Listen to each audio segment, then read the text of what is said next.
அனைவருக்கும் வணக்கம்.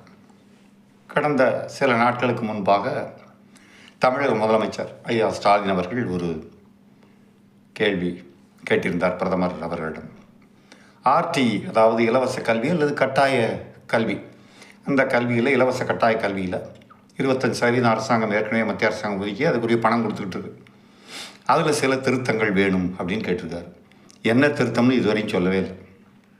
இந்த திருத்தம் என்னங்கிறதையும் அதுக்குரிய காரணத்தையும் சொல்லி இதனால் இது கிடைக்கும், இதனால் இது வரும், இந்த விளைவால் இந்த கேள்வியால் இந்த பிரச்சனை வரும் என்று சொல்லியிருந்தால் அது ஒரு மாற்றத்திற்கான அறிகுறின்னு நினச்சிக்கலாம். என்னங்கிறதே சொல்லாமல் இந்த தேர்தல் படிவங்கள் இருக்கு இல்லையா, எஸ்ஐஆர் படிவம், அதை எதிர்க்கிற மாதிரியே இதையும் ஏதோ போன போக்கில் ஏதாவது ஒன்று சொல்லிட்டு போகும்போது அது விளங்காது அப்படின்ட்டு போகிற மாதிரி. என்ன காரணம், எதை திருத்தணும், அந்த திருத்தம் இவ்வளோ நாளாக ஒழுங்காக தானே போயிட்டுருந்து. 2012 ஆரம்பித்தாங்க, அது 14 அதுலேருந்து ஒழுங்காக போயிட்டுருக்குது.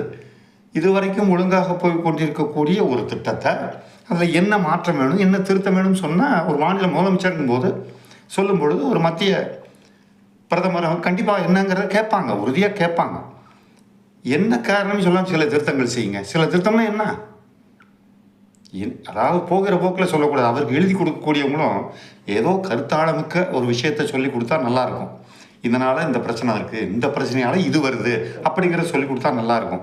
போகிற போக்கில் ஏதோ பொதுவாக ஏதோ ஒரு குற்றச்சாட்டை சொல்லிட்டா அது சரியானதாக முதலமைச்சர் பதவிக்கு தகுதியானதாக இல்லை.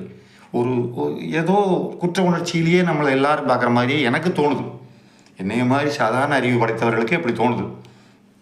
மேதாவிகள் இருந்து எழுதி கொடுக்கக்கூடிய இடத்துல இருக்கவங்களுக்கு இந்த குற்ற உணர்ச்சியே இருக்காதா? கூசாமல் என்னத்தையும் அடிச்சு விடுறோமே அப்படிங்கிற எண்ணம் இருக்காதா? சிந்திங்கப்பா. மீண்டும் சந்திப்போம். வணக்கம்.